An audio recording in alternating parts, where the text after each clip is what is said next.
नमस्कार शेतकरी बंधूंनो, मी आपला शेतकरी मित्र आनंद गुळजकर. शेतकरी बंधूंनो, आजच्या या व्हिडिओमध्ये आपण जैविक पद्धतीने हळद पिकातील हुमणी अळीवर कशा पद्धतीने नियोजन करू शकतो हे आपण बघणार आहोत. ही पद्धत फक्त हळद पिकात नाही तर भाजीपाला, फळपिके, तृणधान्य, कडधान्य, फायबरयुक्त पिके अशा सर्व पिकामध्ये आपल्याला ही जैविक पद्धत वापरता येणार आहे. आपल्याला फक्त हुमणी अळीवरच नियंत्रण मिळणार नाही तर बोरर, बिटल, विविल, टर्माइट या सर्व किडीवरती या जैविक पद्धतीचा वापर करून नियंत्रण मिळते. चला तर मग जाणून घेऊया कोणती आहे ही जैविक पद्धत.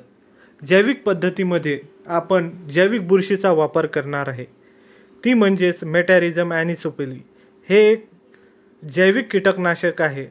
मित्रांनो, याचा वापर करून हुमणी अळीचे नियंत्रण करू शकतो.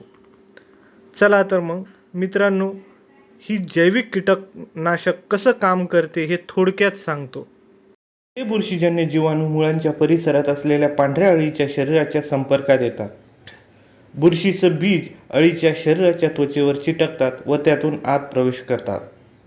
एकदा आत गेलेली ही बुरशी अळीच्या शरीरात वाढते व तिच्या आतून पोषण घेत जाते. काही दिवसातच ही अळी मरते व मृत शरीरातून नवीन बुरशी बाहेर पडते, ज्यामुळे इतर अळ्यांना संसर्ग होतो. वापरायची पद्धत मेटॅरिझम ॲनिसोप्लिली. शिफारस केलेली मात्रा साधारणतः 2 किलो प्रति एकर. पद्धत शेणखत किंवा कंपोस्टमध्ये मिसळून जमिनीत टाकणे किंवा पाण्यात मिसळून भिजवून जमिनीवर छिडकाव करणे. वेळ पावसाळ्याच्या सुरुवातीस किंवा जेव्हा पांढऱ्या अळ्या जमिनीतून सक्रिय असतात तेव्हा हे उपचार करणं फायदेशीर ठरते. धन्यवाद.